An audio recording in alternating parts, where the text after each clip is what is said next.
everyone. Sorry, I need to slow my treadmill. What are you doing? I got all excited. I put the speed button on my treadmill. Oh, did you? You cranked it up. I did. I went, woo! Oh my gosh, fantastic. A bit of action for a Monday morning. Thank you for joining us again, Tony. Thank you for having me again. And I will have to say it will probably be a little bit more subdued than the last time that we tried this. Well, a little cleaner, not subdued. We're going to be certainly high energy, but a little bit cleaner, I think, Cheryl. Yes, it's much cleaner. It's a little bit we'll just rate this PG. It is only 9 o'clock where I am and 10 o'clock where you are, so we should keep it all PG. It's a bit too early for all of that, but it will be full of excitement in any case, because I love this topic. This topic is about sales, right? Whichever business isn't excited about the topic of sales is probably not doing much of it. Well, it's the lifeblood. Let's not beat around the bush. If you have a business that isn't generating sales, you're in trouble. You're in big trouble. And so it's about, how do I go and generate more sales regardless of the business that I have, regardless of where I'm located in the world. There's a number of key fundamentals that you can do. But if you haven't got sales coming through, you've got massive problems. We've got big issues. Sean's joined us. Good morning to you both. Great start for take 2. I know. Page 13 suits me plenty over morning coffee. I don't want to know what page 13 is, but oh, good morning, Anthony. Happy Monday, super crew. Love it. I love the topic about sales, and then we're actually going to have a topic about marketing this week. So this week is supercharged. Build and scale your business week. And actually, I think it's so good that we're starting off with Mr. Action Man himself, Tony. So, Tony, I know you've got a playbook. Yep. And we've got tips and tricks on how, not necessarily tricks, but some really good strategies. That's okay. That's it. Strategies on how businesses can, particularly small businesses, can grow in their sales, because I said it's the lifeblood, right? But a lot of business owners are so busy doing the whole, being in the business thing. How do I get time to market myself and do the sales and all of that? Let's give our business owners some key takeaways, at least a top 3. I know we talk about this all day until the cows come home. But let's give them top 3, Tony. Well, okay, so let me get into it. So the first thing is that if you've got an established business, you've already got customers, right? So there's 3 key words, and that is top of mind. You need to be top of mind. So are you top of mind with your existing customers? When I talk about growing sales, a lot of businesses will automatically talk about new customers. I want the new. Yeah, I get it, and that's important, but the new is shiny, the new is more expensive, the new is harder to acquire, whereas you've got existing customers, and we tend to ignore that. So the first thing I'm going to suggest to everyone out there is that look within your database. If you haven't got a database, get it sorted out. You might have 100 people, 200 people, 50 people, whatever it might be in your database. Say good day to them. Say hello to those people. Now, you don't have to physically call them up, although you can if you want to, but certainly from an email point of view, let them know that you're around. It's Christmas. Perhaps if you've got a business that has a seasonality element to it, are you going to do a little Christmas something coming up, a Christmas promotion, whatever it might be? Here we are in the middle of November 2020, a great opportunity to let people know that there's, 5 weeks to go, 6 weeks to go until Christmas. So you need to let your existing customers know. Now, your question was around time. You have to find time, right? So we all have the same amount of time. We all have 168 hours in any given week. And regardless of if you're, Mark Zuckerberg or Bill Gates or you and I or whoever, we've all got the exact same amount of time. It's about how you leverage that time. So you need to make marketing and sales a priority. I know you're going to talk about marketing a little later on this week, but marketing and sales go hand in hand, because you need to create the awareness. That's the whole marketing side of things, and marketing to your existing customer database. As I said, let them know, reach out to them, send them a gift voucher, send them a thank you. You don't have to always be selling to people. Send them a thank you. Hey, look, I know you've done it tough in 2020. Just want to reach out and make sure you're okay.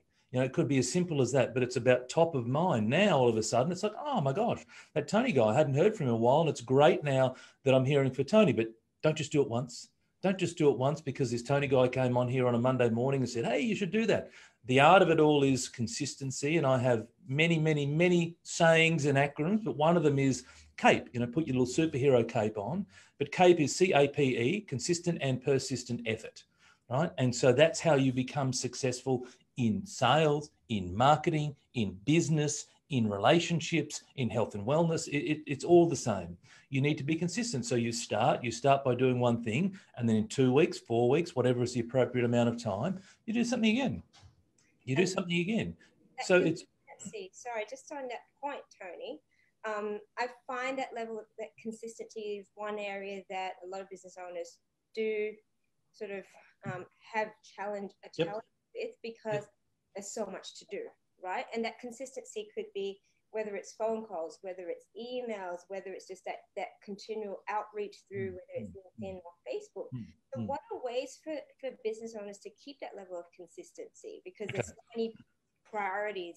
Sure. So the first way, and the most cost-effective way, is to do it yourself, right? That's the first way, the most cost-effective, and that is that you find the time. So you create some time. That might be that you find half an hour once a week. If you're doing zero marketing and you go and do half an hour a week, well, that's a massive improvement, right? And so for me, another saying, which is progress beats perfection. Always look to do something slightly more, +1. I did my Facebook Live yesterday with Luke, and we talked about +1. If you're doing 30 minutes of exercise, stretch for 31. If you're doing 30 minutes a week of marketing, can you stretch it to 45? Can you stretch it to an hour? So the first thing is the quantity. That is the quantity time. I've got to find the time, right? We have time, right? Don't deprioritize marketing and sales, because everything has a latency effect. What I mean by that is, if you start to deprioritize marketing and sales, then in 1 month, in 2 months, in 3 months' time, you're going to be sitting there scratching your head, pulling your hair out, going, oh my gosh, there's no sales. Well, it's because you've deprioritized it, and because it has a latency effect. It may not affect you today, tomorrow, next week, next month, but it may bite you big time in 2 months, in 3 months. So you always want to be, doing some little things. And again, those things that you had talked about, phone calls, emails, etc. The other thing is I work with a lot of franchise owners, and what I get them to do is drop flyers in letterboxes, right? But we kill two birds with the one stone, because they go out for a walk, they walk the dog, they walk with their partners or their kids. I said, why don't you take a bunch of flyers with you? Get your exercise, get your vitamin D, but dump some flyers into letterboxes whilst you're out and about. Don't use that as the reason for not doing it. So you may have to multitask, multi-skill, be resourceful with this. That's one of the first ways, right? The first one is to find the time. When you found the time, the next one is how you're going to leverage that time to maximum capacity, maximum potential. That's one way. If you have staff, then you can delegate to your staff members, right? So you can get people to help you, and now you're able to leverage. If you're on your own or you have staff and you can't give anything to anybody, then you look outside your organization. Right? And there's companies like yours, the Growth Hub Global, that will be able to help you. You guys help me with what it is that I do. In fact, you help me ×2, right? And so it's reach out to people. There are so many people who are out there who can help you. Don't use that as a reason for not moving forward. Now, a lot of people will say, oh, but it's going to cost me money to go and get someone to do these things for me for 20 hours a week, for 40 hours a week. Yeah, it will. But here's the thing, it'll cost you even more if you don't do it. It'll cost you big time in 2 months, 3 months, 4 months, etc. And so it's about recognizing when's that right time to outsource. But you need to do this. You need to do marketing, and you need to do sales, and you need to do it consistently. Otherwise, you're going to be in a lot of trouble in maybe weeks, months into the future. Yeah, and absolutely. And Anthony, who is our marketing consultant. I know Anthony. Yep. He has this questionnaire, and I remember one of the outputs from this questionnaire was whether you're a ghost. People even know you exist, right? And so, if they don't know you exist, they don't know that you're offering a service or solution to your problem. So it's really important that you're constantly, like as you mentioned, front of mind. And so you've got to look at the different strategies, and like I said, we'll talk about marketing, but assume that we've got great marketing, sure. We've got marketing and we've got leads that are coming. Okay, great. Okay, that's the marketing side, and then we've got sales. Once you have leads coming in, I realized that's another challenge where people go, oh, they're either not the right people. I spend an hour on the phone with them, and then it's crickets after. Mm-hmm. 3, for some reason, I just can't convert people. Sure. Well, there's multiple things there, right? So let's talk about the one where you said, I'm spending an hour on the phone with people. Why don't you introduce a qualification period? So another acronym that I use is called CHAMP, C-H-A-M-P. And what that stands for, CH is challenges. So what are the challenges that prospect has? What are the needs that they've got?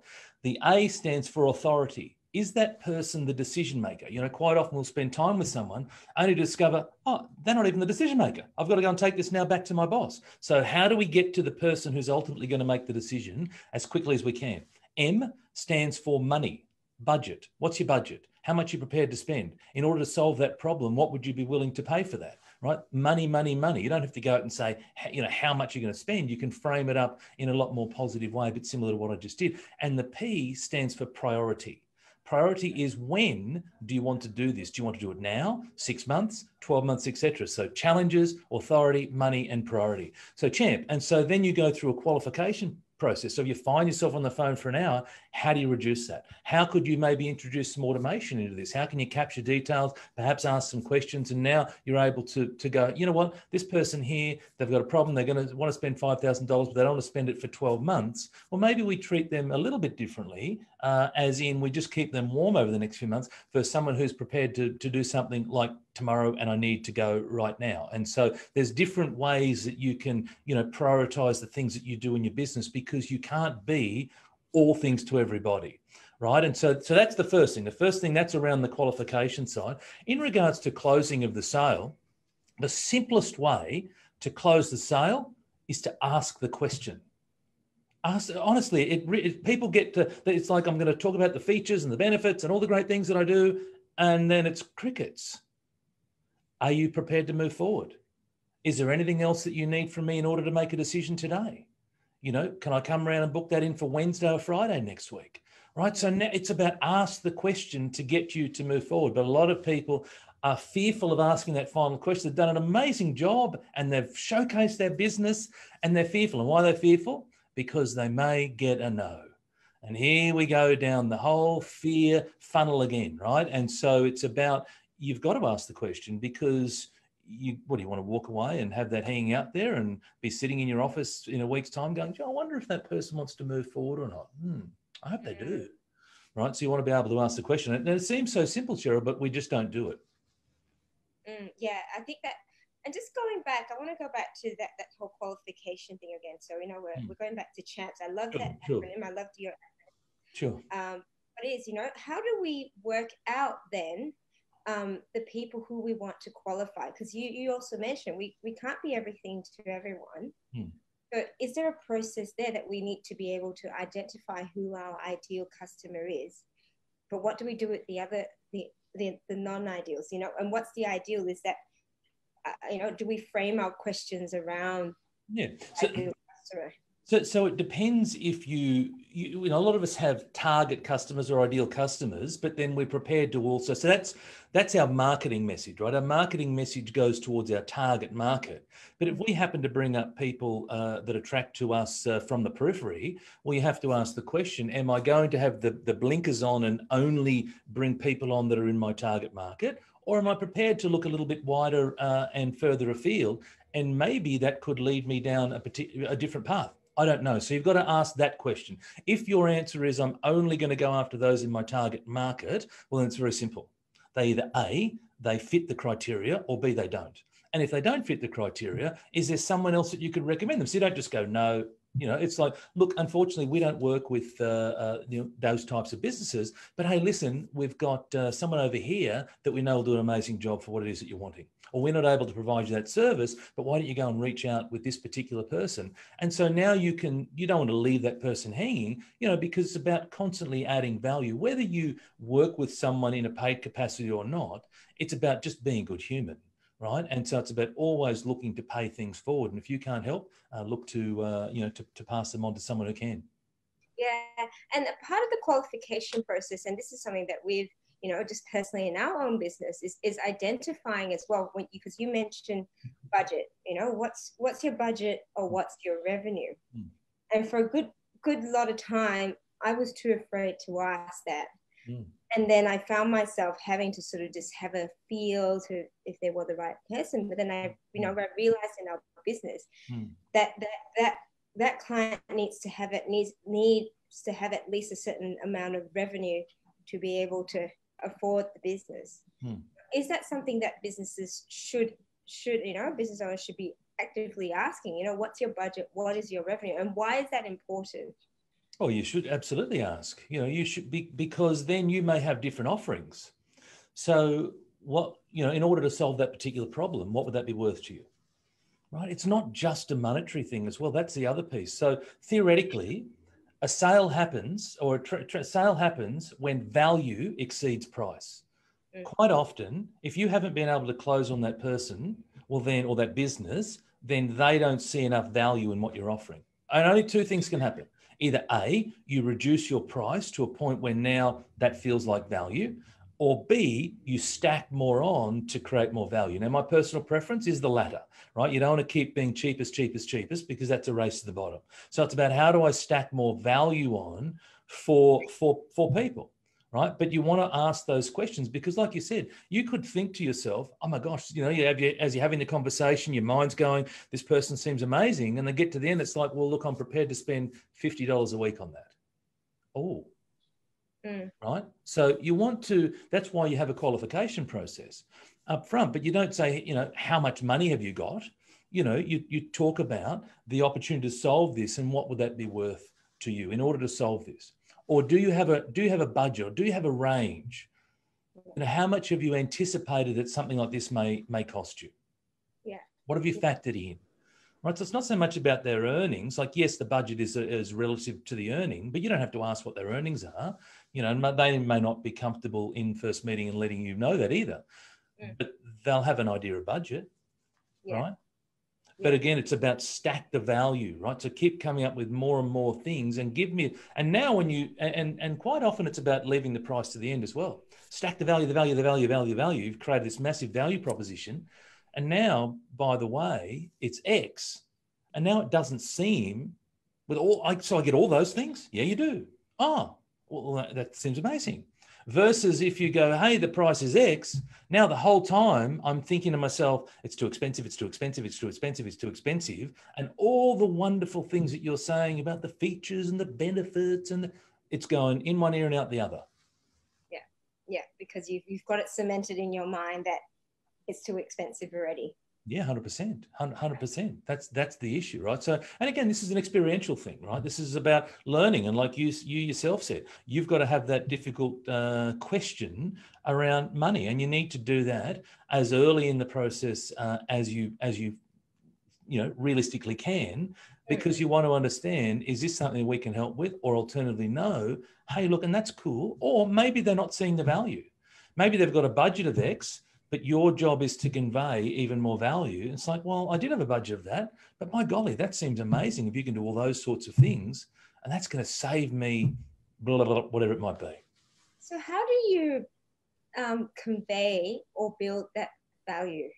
What does that? Yeah, sure. So you talk about the benefits, right? So there's features, right? The features are, it does this, but what does that mean to me?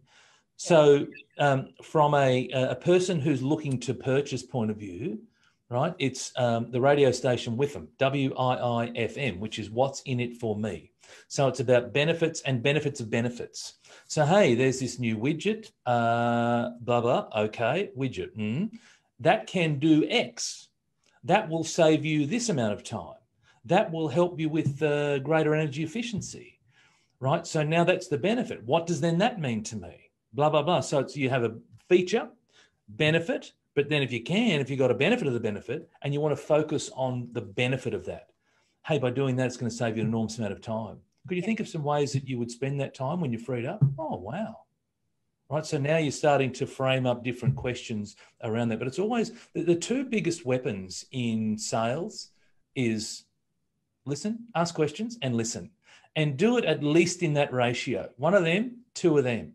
Right, so listen twice as much. Now, my personal view is to listen 4 times as much. Now, I have a little internal smile because I know that when I do Facebook Lives and whatnot, that people see me talking a lot. But when people work with me, they know that I am an incredibly good listener, and I listen. I hold back all of my assumptions, all of my thoughts until I've explored as much as I can from that particular person, whether I'm coaching, whether I'm with a prospect, whatever it might be. And then I can say, okay, so now based on da-da-da-da, and we talk about what could be the solution for them. So, but you want to listen as a minimum twice as much as you speak. And questions, you want to look to ask the open questions, right? The open questions, certainly in the early stages, you want to ask open questions because you want to gather as much facts, as much information as you possibly can. So then you can shape the product, as opposed to what a lot of people do is they'll come in and they'll say, well, this is what I offer.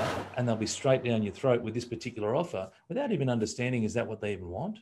Yeah. Was that what the prospect is even looking for? Is that going to help them?